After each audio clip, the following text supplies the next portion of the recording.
Sit back, relax, and strap it down. White Sox baseball coming your way.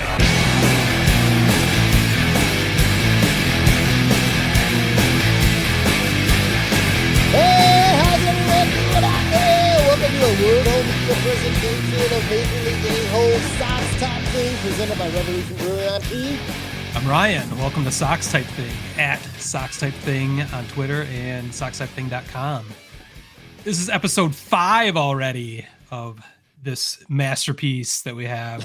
We're changing things up a little bit.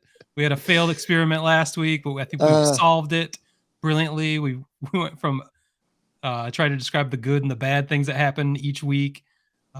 We had a failed attempt last week, but I think the new idea is going to work quite well. Got that coming up. We've got, of course, Russa Palooza. We've got This Day in Sox Misery. You guys have had an eventful week, so I think we'll have a lot of stuff. You've got an a-hole poll, or that's what we're going to start calling it. Yes, the a-hole poll results. Yes, can't wait to hear about that. So I guess let's go ahead and jump into the news. Well, the news is, and for those of you viewing at home who actually see us, Smitty's proudly wearing the classic Detroit D, the always, and the Tigers roll into town. A little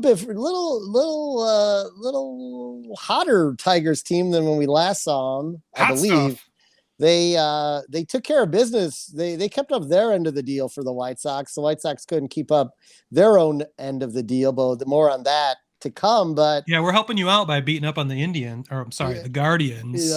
Put a You're trying to move up in the standings, but Jesus. Yeah. Well, we got a game anyway. On the Guardians anyway. So it's interesting series tonight. I would say is heavily cited to the Sox as the Tiger Killer takes the mound, the Slayer of Tigers. Dylan Cease goes for a record. This would be a record against any one team to be 11-0. Wow. Clayton Kershaw is 10-0 against, I don't remember, but he would be 11-0 against one team. So we'll see if that happens. The Tigers have one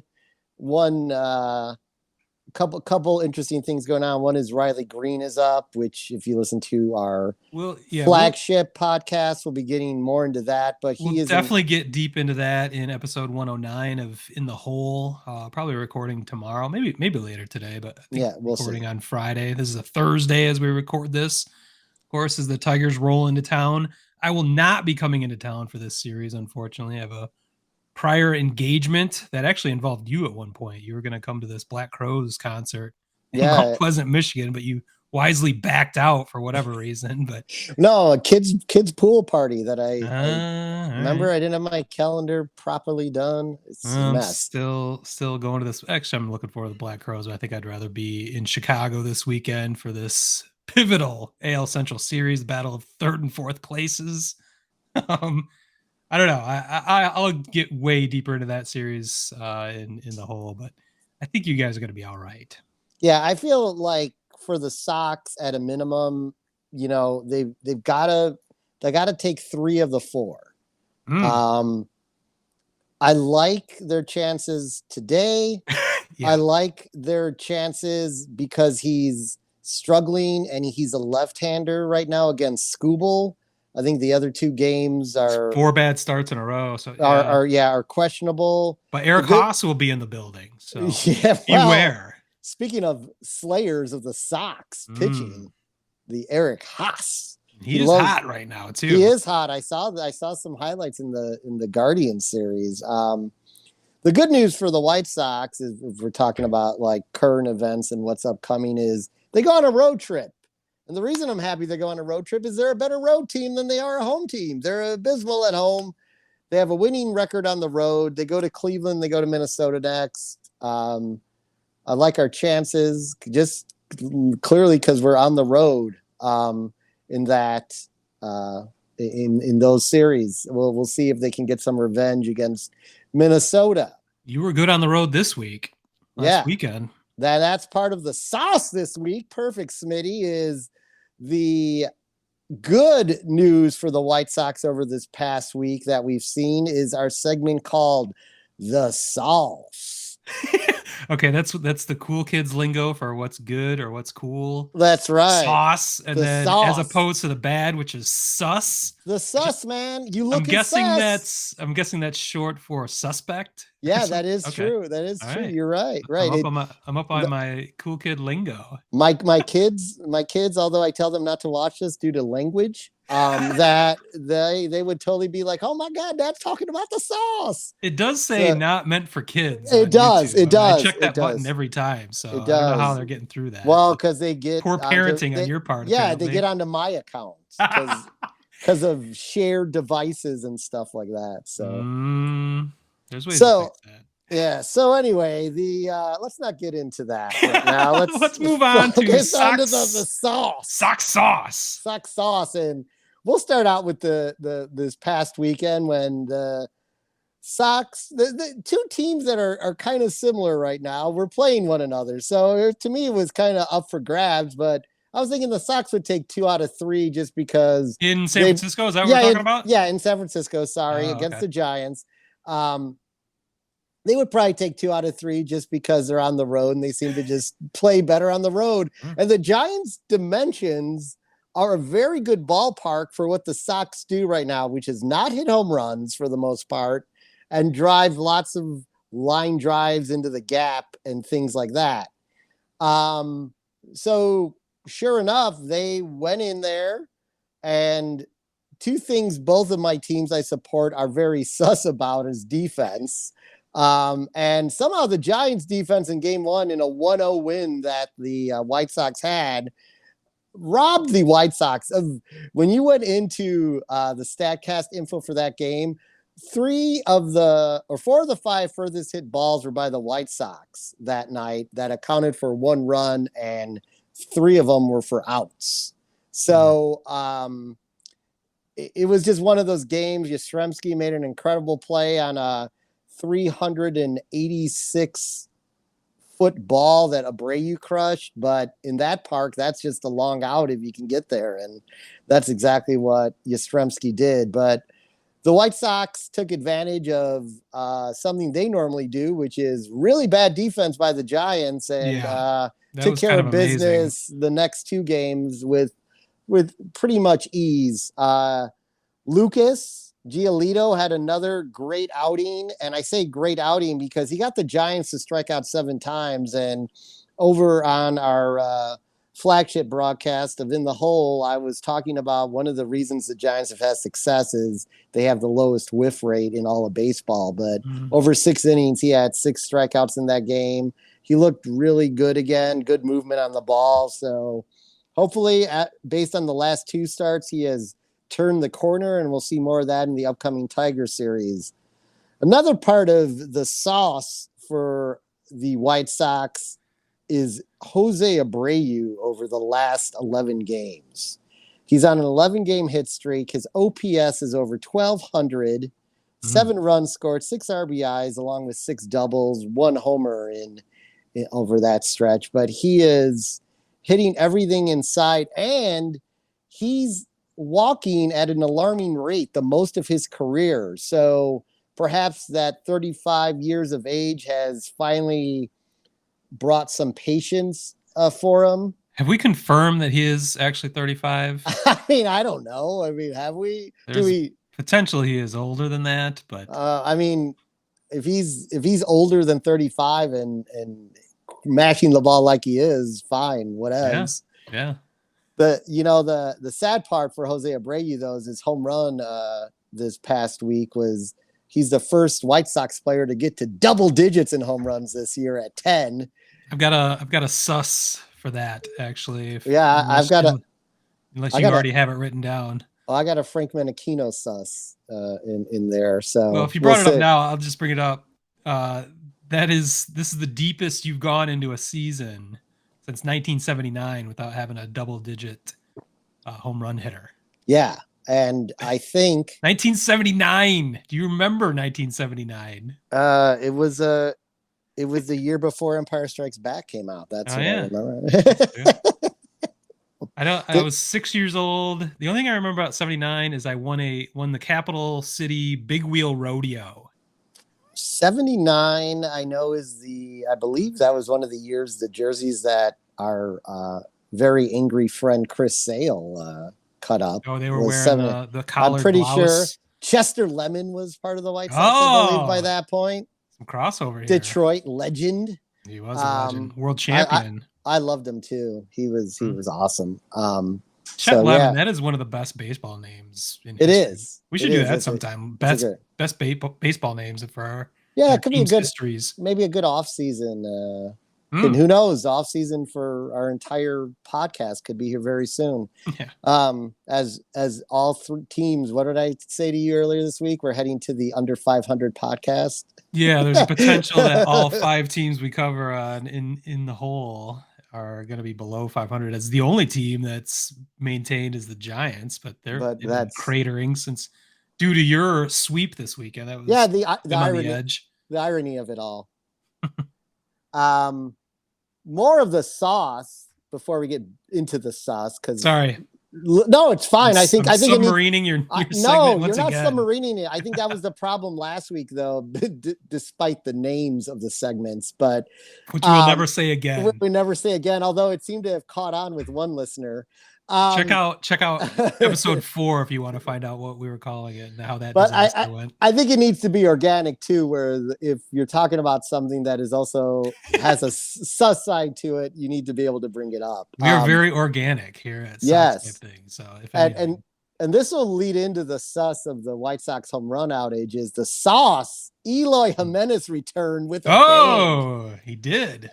And he is the proud owner in his first game back with the 44-degree launch angle on his home run down the line, which is the highest by a White Sox player this year. What is just for reference? What I was thinking about that. What I forgot to look it up, but what's an average launch angle? I thought it was like below 20. I think actually a good launch angle for home runs is between like 30 and 40. Oh, I thought it was a lot lower than that. Okay. Or maybe like 28 to 35 or something like that. But this is a moonshot. That sounded high. 40.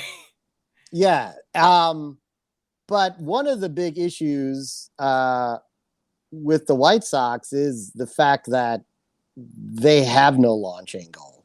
And I don't know if what Eloy did was contagious, but they had more home runs in one game than they had the entire week by hitting 3, with Luis Robert, La Pantera getting in on the action, and then Andrew Vaughn finally ending his home run drought. Which, it was a crazy game. It was a badly needed win as the Sox lost the first 2 games in a pivotal series against Minnesota.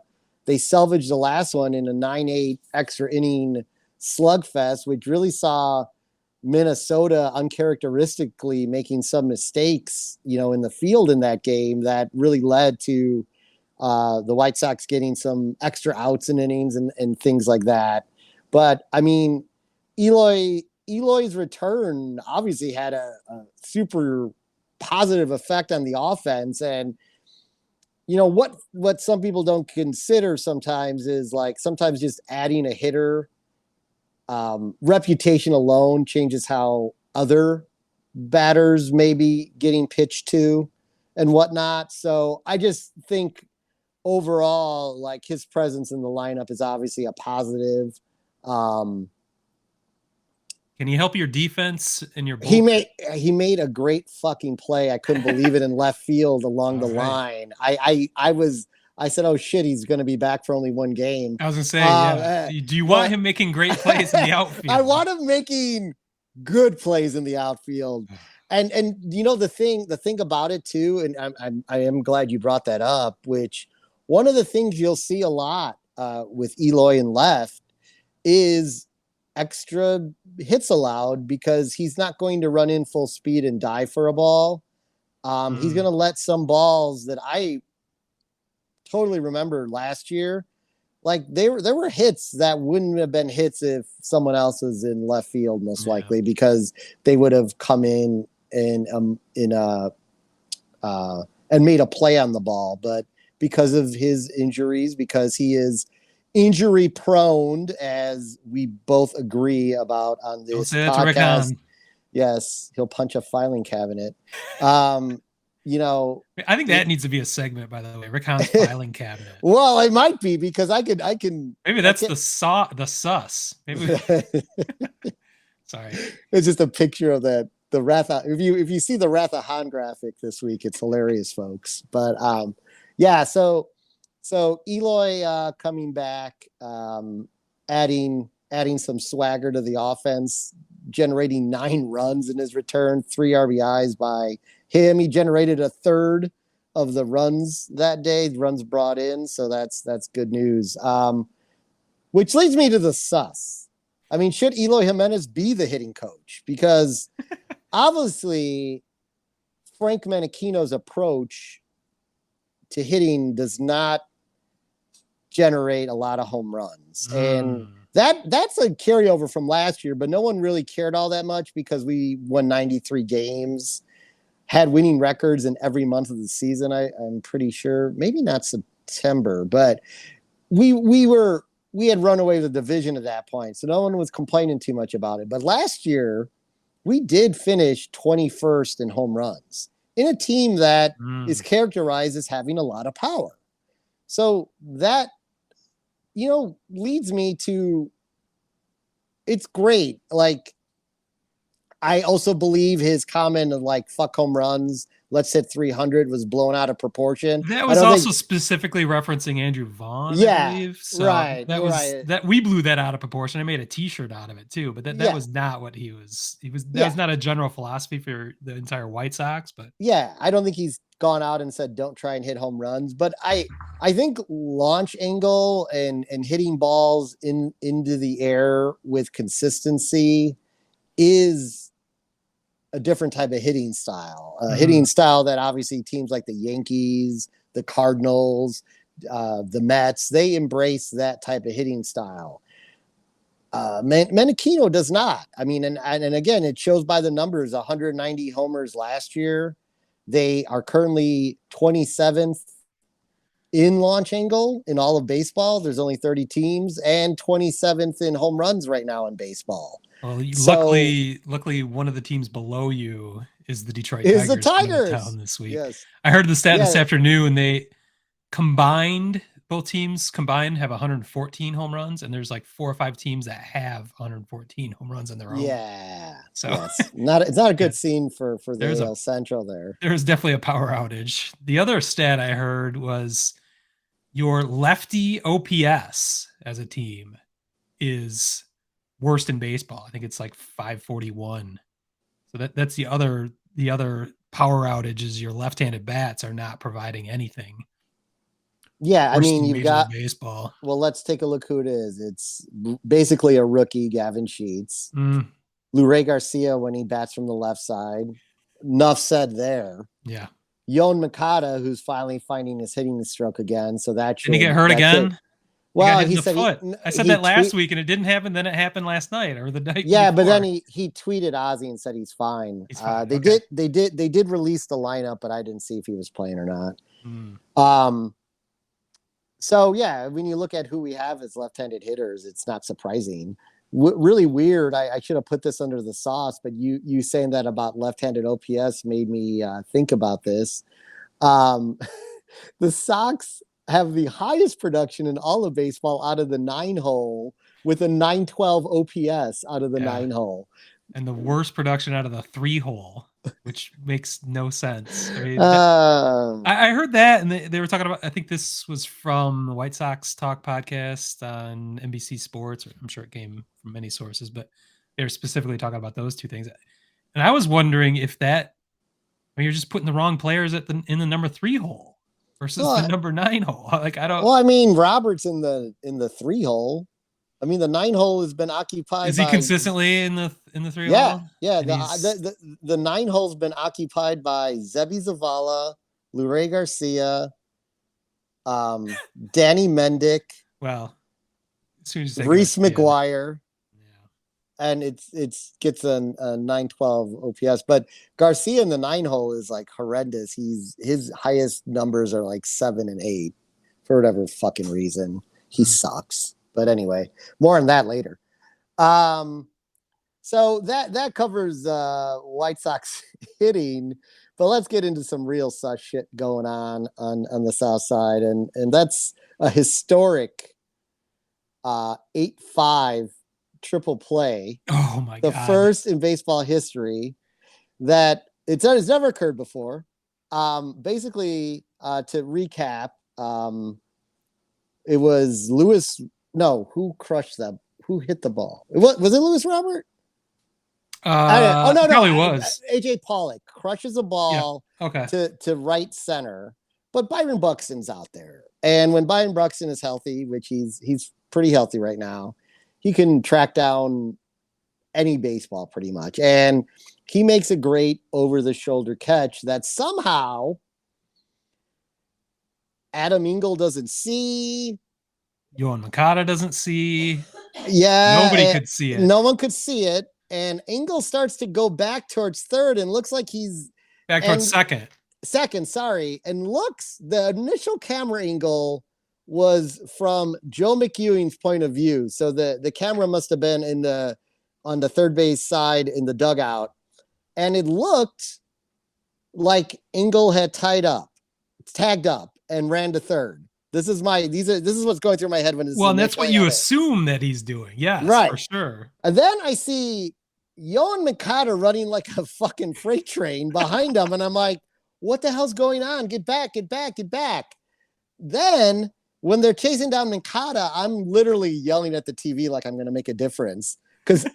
Now, in my mind, as far as I know, I am under the assumption that Adam Engel is tagged up. I'm like, run home, run home, run home. They're occupied with Moncada trying to tag him out, which I don't even understand why they're trying to tag him out at that point, because the Twins seem to know what was going on at that point. I just see Engel just standing at third looking around, and then all of a sudden, they're like the inning's over, and we get the dumb look on LaRussa's face, like how many mosquitoes flew into his mouth that night? The question mark. I got 7. I got the over under at 7. Okay. But so it comes out like afterwards, Adam Engel is just like, I screwed up. I didn't get back to the base. See, I had a theory about that at the time because my experience, I was confused. I didn't even realize it was a triple play at first, and I saw, there was kind of a delay, like after everything played out, and like. It just kind of dawned on me, like, was that a triple play? And then, because I didn't fully understand, because at one point I thought he did tag up at second. I thought he was safe at third, but then the rundown was happening. But my thought was, after I saw the replay, was Engel was trying to tag up. He saw what was happening, but he was so confused by Moncada trucking his way straight towards second base that he maybe assumed he saw it wrong. And that somehow Buxton hadn't caught the ball. There's one thing that may have happened. The way he caught it was really up against the fence. And I'm wondering if Engel may have thought the only reason Moncada was running was because he saw that he trapped the ball up against the fence, or the ball popped out of his mitt and hit the fence. So that's what I was thinking. It could be the excuse for Engel, that he just saw Moncada running like a maniac. So he's like, oh, I must have missed something. So I better get my ass to third because he's going to run right over me. So that's my only defense of Engel, but it sounds like he didn't say that was the case at all. Well, no, because he never, when you watch the replay, he never even looks at Moncada. Okay. He is literally staring at Byron Buxton the whole way and never got back to the base. So two base runners at the same time. And according to Moncada, which is accurate, they're trained to look at the runner ahead of them. So when Engel didn't tag up, he's not supposed to. He's supposed to be watching the coach and the runner ahead of him. When Engel didn't tag up, he assumed the ball was live, and he's like, "I'm going to score." So it really was in the end, because I thought the same thing as you. I thought Engel was like, "Holy shit, this guy's going to run me over!" Like I almost have something I don't. I've got to run for my own protection too. I just got back. Because Moncada's not save my own fucking life. Moncada's got a pretty big upper body. I got to save my life. It's like running with the bulls here. I mean, so his upper body was barely contained in that sensual video he recorded, music That's video true. last summer. So We should run the numbers on how he's performed since then. But on replay, it turned out Engel never even saw Mankata. And I think you might be right. I think from what he was looking at, he thought it bounced off the fence or something, or it wasn't even in the glove. That's all I could think of. Because it was hard to see. There's no way from where he was standing. We could see it on TV because of the camera angle. But when you look at how he caught it, you described that perfectly. It was definitely concealed to the hitter or to the runner. It would have been concealed from Engel's view, but it wouldn't have from Mankata's. But if he's instructed not to even look, then what can you do? I mean, big mess, big turning point in that game. Because, I mean, if he does just tag up and Mankata, in that situation is supposed to run towards second in case the ball is not caught, but at least halfway, he would have gone back, but you'd have runners on the corners. Runners on the corner, one out. Yeah. Instead, we got no runners on base because they've been tripled off. You'll have nothing and like it, Spalding. So yeah, that was, and I don't know. I mean, is this, people immediately is like, this is again poor coaching.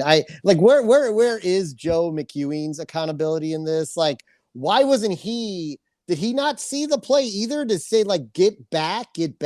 Well, yeah, because getting one runner getting tagged out because of a blunder is one thing, but the fact it turned into a triple play is kind of inexcusable. And if this was like the first, major base running blunder you had this year, that'd be one thing, but it's not.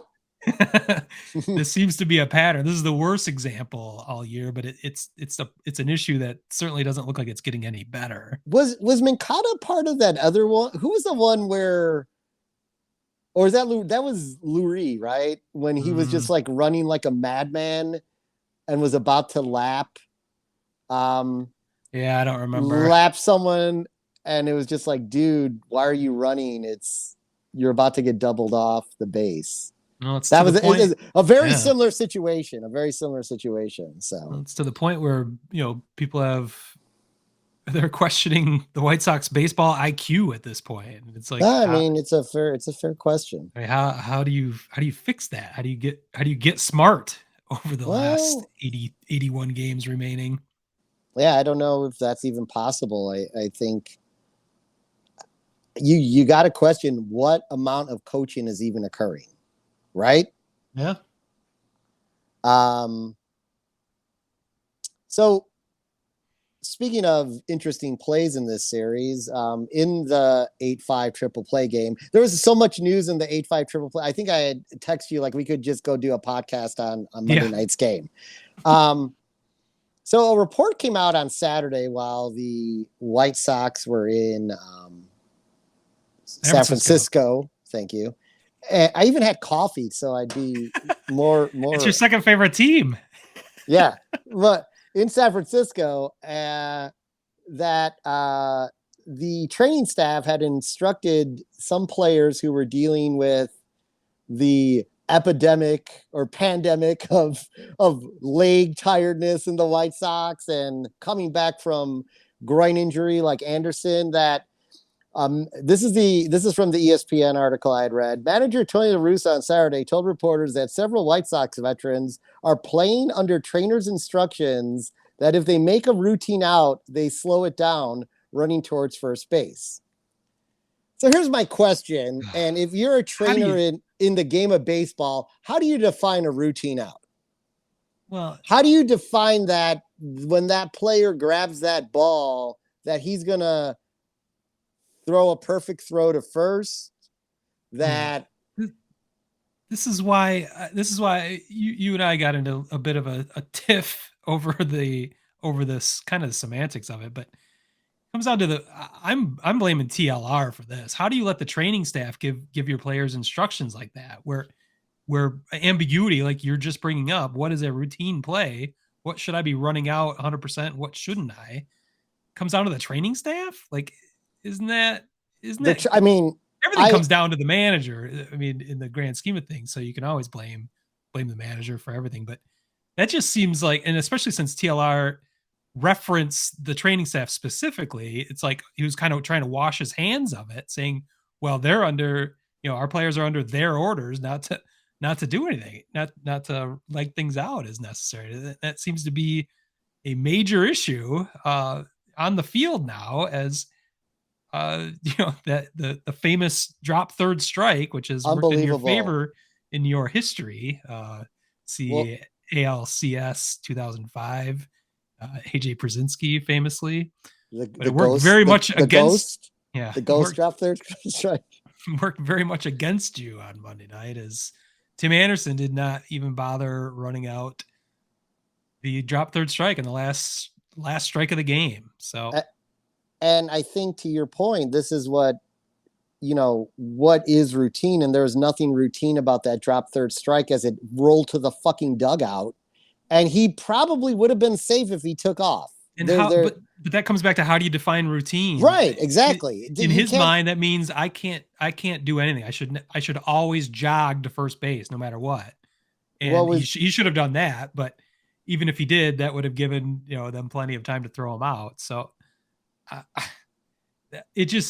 think this comes back to TLR's failure as a leader. I mean, he's passing the buck, he's leading, which brings ambiguity, which is confusing everybody and what they should or shouldn't be doing on the field. And so right. I think you could specifically blame TA on this, for not even bothering to even pay attention. Did he even know it was a pass ball, or I don't know what the hell he was doing. Is there an explanation? No, I looked. There wasn't really much to be said.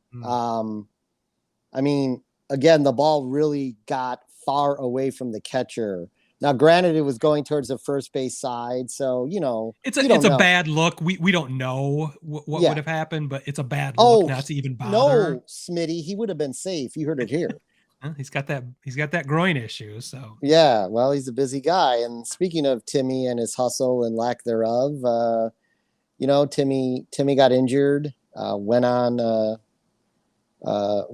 IL, and as he was coming back from the IL, and I chose not to cover this. Oh, we're getting into it. Okay. I chose not to cover this because of the I would say social media sources are not reputable sources. They're very gossipy sources, but I'm going to read you some numbers. And after I mentioned the fact that as Tim was returning, rumors came out that he had an affair with a influencer, and that she's pregnant with his child. Then, to make matters worse, a couple days later, someone else came out and said they were also involved with him. Was there a second child, or there was just two? No, just two mistresses, one child. One child, two mistresses, one child, and what's behind door number 3? I just want to make sure I had the math right on this. I'll tell you what's behind door number 3: a Tim Anderson uncharacteristic spiral.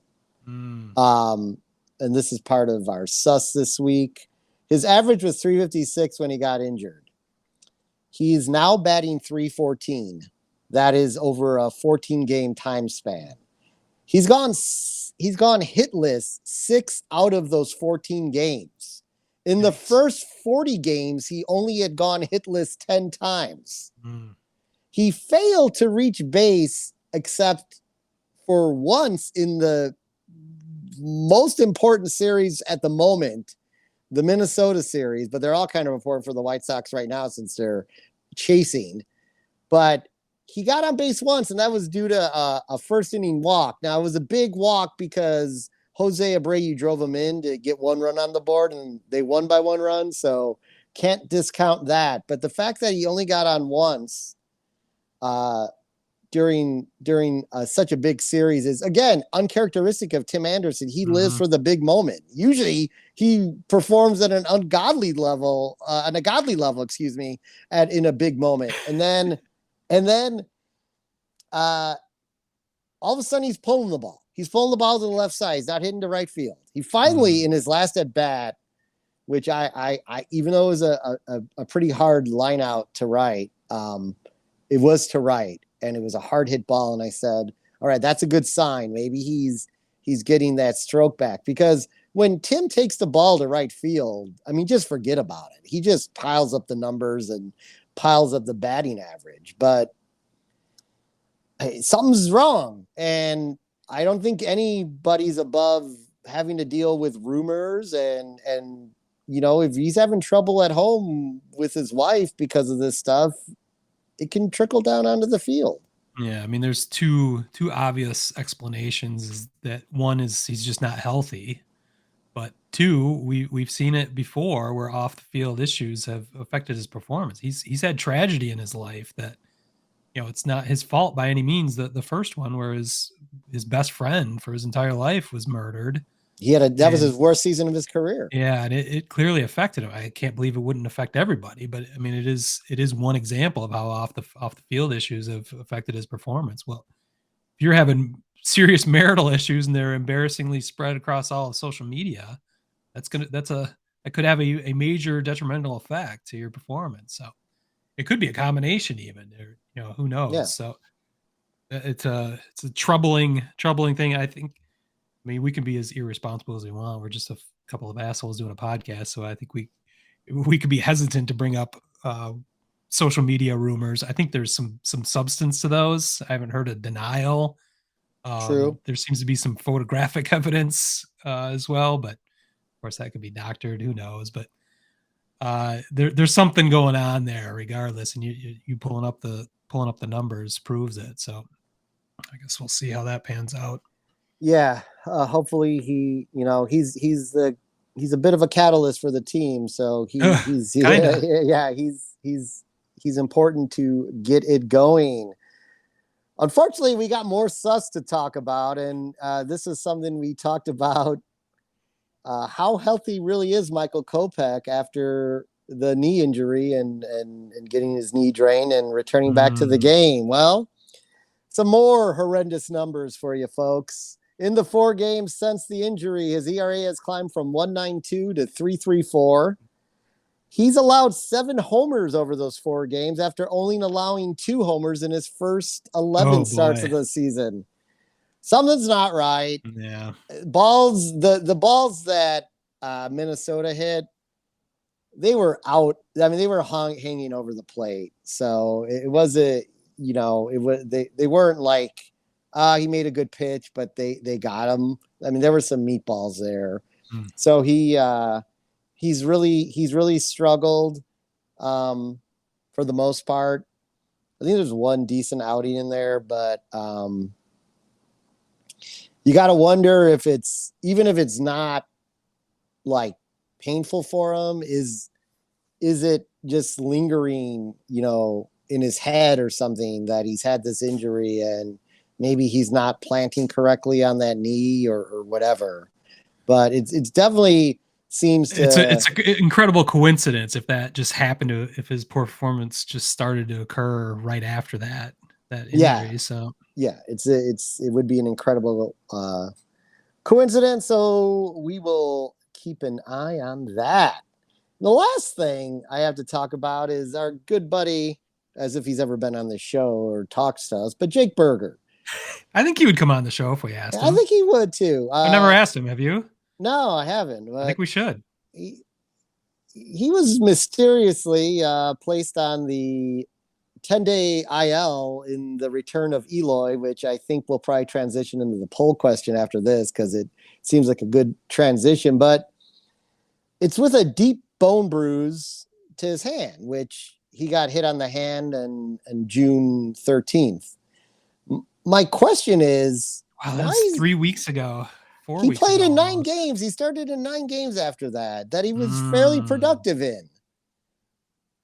He hadn't started a game since 6/26. He didn't start one game on the road trip. He came in later in games. He's had Tony decided he can't hit on the West Coast, right? Yes, isn't because Yeah, something about, well, if you look Pacific at time zone, no, the if you just ocean air. if you look at the splits, he's terrible on the road, but again, he's had 68 at bats this year or something like that. Small sample size. Let's figure it out, folks. Let's let him hit on the in away games. And then Eloy returns and he suddenly lands on the IL. And it just seems really a suspicious IL move. And I still am sticking with this theory. I mean, he's obviously someone who could help a team. He's a good trade asset. He's proven he can hit for power in the majors. Eight home runs this year, over 68 at bats. But or over 100 and some odd at bats, excuse me. But so I was thinking they were just holding him out because they were working on a trade to try to get done before some of these guys were coming back. Yasmani's finally resurfaced and is playing baseball again in Double-A Birmingham. I thought I originally read he was coming back next week, but now he's coming back after the All-Star break. So, I mean, you wonder, Berger did have those 2 Achilles injuries. Are they just trying to sort of like hold him out for some type of trade? I don't think you'd put him on the IL to I know, that's diminish his value. I know, right? So right. I don't know. With a deep bone bruise. I mean, or maybe like the idea of a deep bone bruise is something you could recover from easier than Achilles injuries, or if that's what's bothering. So maybe that's I don't know. You get into weird territory when you start faking and giving the wrong cause for IL stints. I don't know if that's frowned upon. I'm guessing it is. I mean, eventually a team's gonna do a physical on him when if he does get traded. So no, I don't think there's anything wrong with his Achilles. I'm just saying because he's had those 2 Achilles injuries that if they are thinking of trading him, they're trying to limit the amount of games he plays in. I see. Yeah. Before that happens, but it's just I think the timing of it is all really sus, and it just doesn't make a lot of sense. Again, if he didn't play in 9 games after that and wasn't fairly productive offensively, I would say, okay, I get it. But he looked fine. He played fine. They go on a road trip. You didn't even know if he was on the team except for some late inning. And he came in what turned out in the 8-2 blowout on Tuesday. He came in and played second base again and then went on the IL. So I don't know. Just all seems a little fishy. So speaking of Jake Berger, I think it's time to transition into what I think finally have named this segment appropriately, the A-hole poll results. Major League A-hole poll. I like that. I think that makes perfect sense. Finally. Yes, finally. You think we would have been smarter and gotten to this conclusion earlier. Yeah, I mean, you sent me the text about 5 minutes before we started this. I'm like, well, of course. Why didn't we think of that sooner? It's only taken five episodes to figure this out. So what happens when 2 assholes start a podcast. So the question at hand was the Sox are getting healthy. Adam Engel's coming back. Eloy Jiménez is coming back. What are the White Sox going to do? Like what are the White Sox going to do, or what is the move you think they should do? And of course, there's a limitation to what we can do on Twitter. They only offer you 4 slots. So here are my 4 options I gave. One was DFA Lurie, which we know is not gonna happen, but should. No DFA when TLR is involved. Yes. Send Berger down. Package deal with Berger in it, or trade Josh Harrison because in my mind, his value would never be higher than right now. What was really cool about this poll is, well, one, again, thanks for everyone who participated. We had another 10 more than we had last time. Awesome. So, again, thanks for everyone participating, but it generated a lot of conversation in the thread. And boy, I think if I had put this poll question out in May, trade Harrison probably would have come in at the 30 percentile range. But man, I was raked across the coals for even suggesting that we trade Harrison. And someone actually posed the question to me, well, who would play second base? And I was like, I don't know. Lurie Garcia, who plays there more than Harrison right now because of TLR, or maybe Sosa would come back up and play second base, or Jake Berger could play second base. So it was kind of like, and I pointed out to this guy wanted to sort of spar with me, like, hey, I'm just playing devil's advocate here. Mm-hmm. You have to explore every option. And then my thought is, why would anyone think if you could get something decent for Josh Harrison, why would he be untouchable? Because that came in at only 14%. 14% of the people going to the trade deadline, and Josh Harrison's had a couple hits the other day again.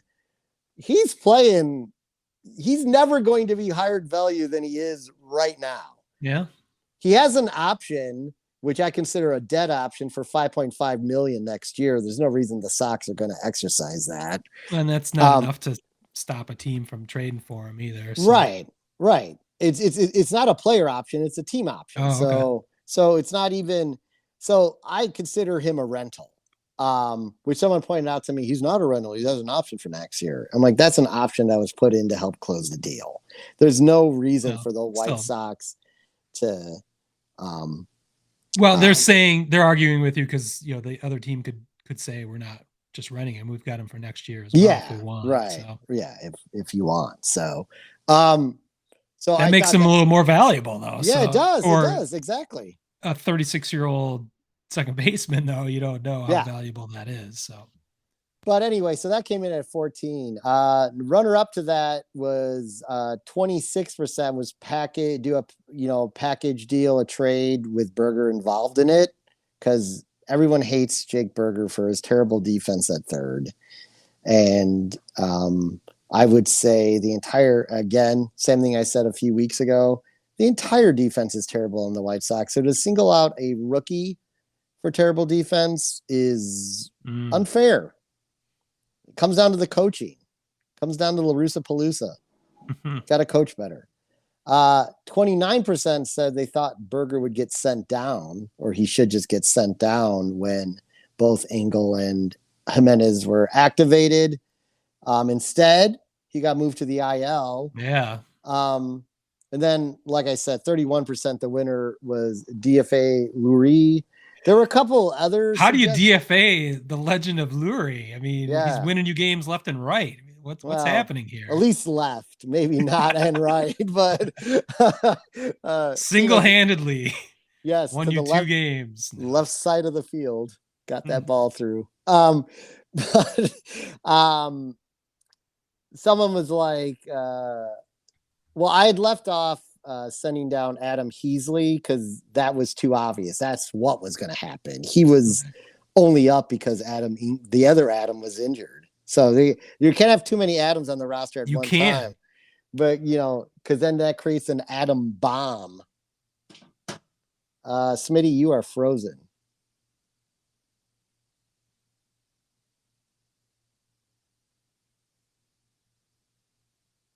Just keep going.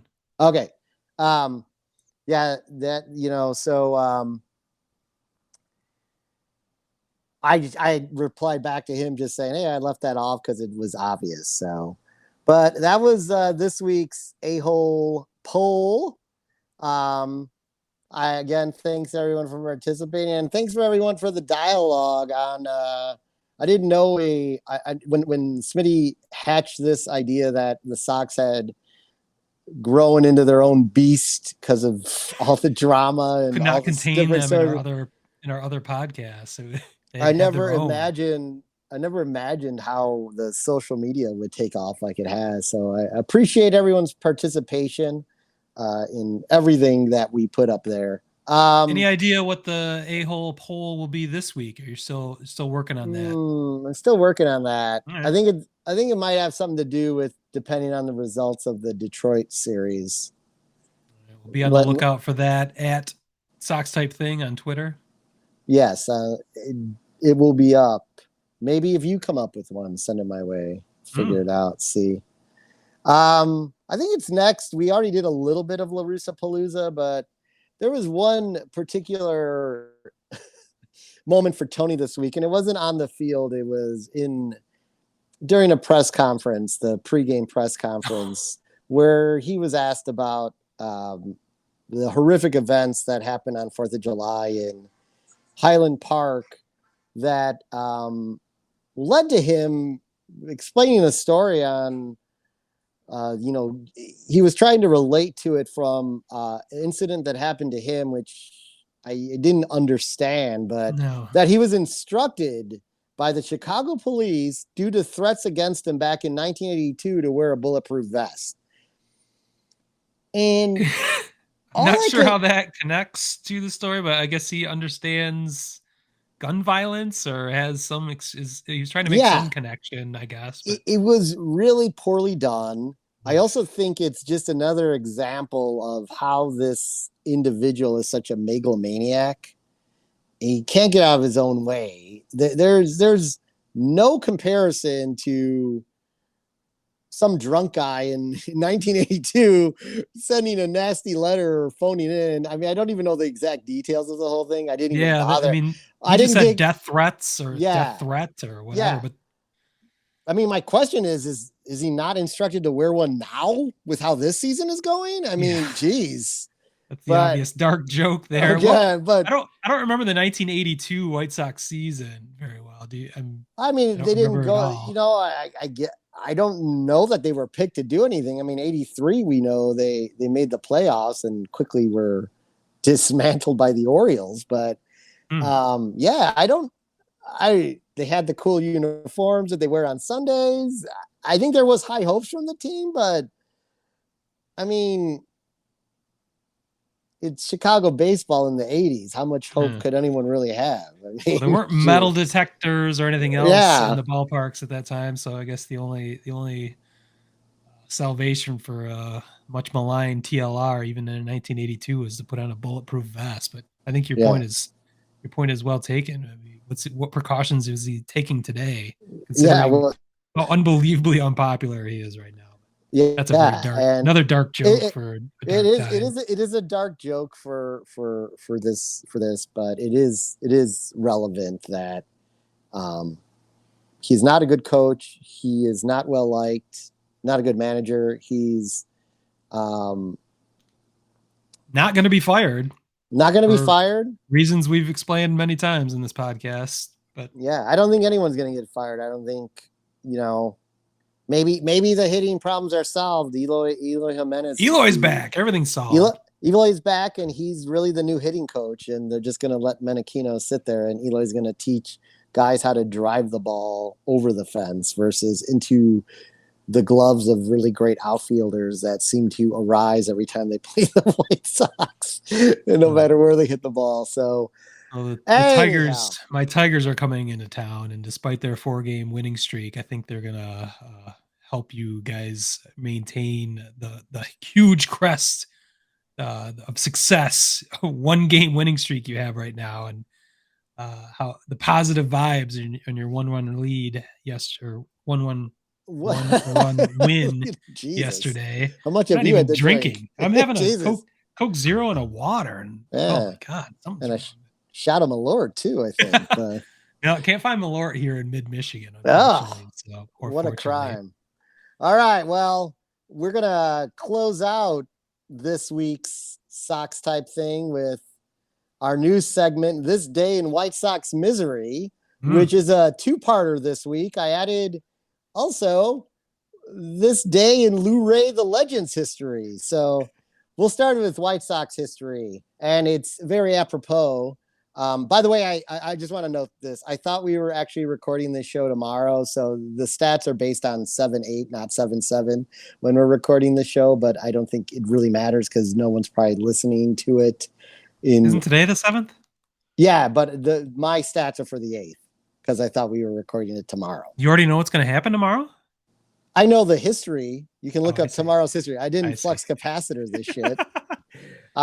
So back in 2016, the White Sox turned a triple play against the Braves.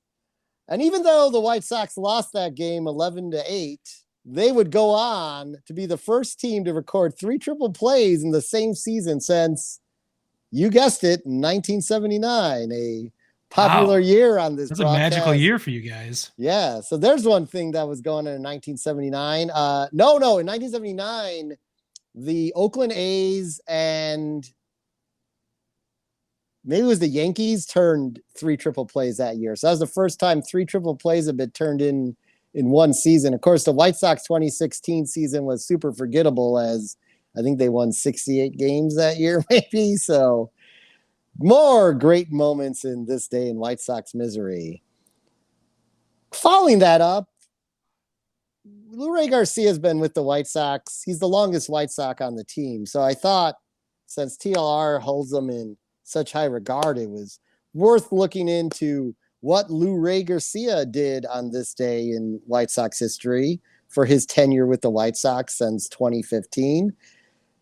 And he once got a hit in 2018. And that's this week, this day in Luray the Legend's history. He once got a hit. Nice. Yes. A lot of goose eggs up there on the board for July 8th for Luray the Legend. Well, you're okay, because I'm not releasing this until late tonight, probably. So people won't be listening to it until July 8th on Friday. So this is going to work out perfect. There you go. So that is a wrap for this week's Sox Type Thing. Unless, Mr. Smitty, you've got anything to add. That's all I've got. You can, if you're dying for Cubs talk or Detroit Tigers talk, which we'll do a crossover episode, I guess, next week with our 4-game series commencing tonight. We've also talked about the Giants and the A's, as well as all of Major League Baseball over on our flagship podcast, In the Hole. We're going to record episode 109 tomorrow, so check that out this weekend. You can find that at Major League A-Holes on Twitter and social media, and as well as MajorLeagueAholes.com. You can find that podcast anywhere you like to find a podcast, just like you can find Sox Type Thing anywhere you'd like to find a podcast. Of course, you are at Sox Type Thing on Twitter and SoxTypeThing.com. So with that, this podcast is over. Peace. Peace.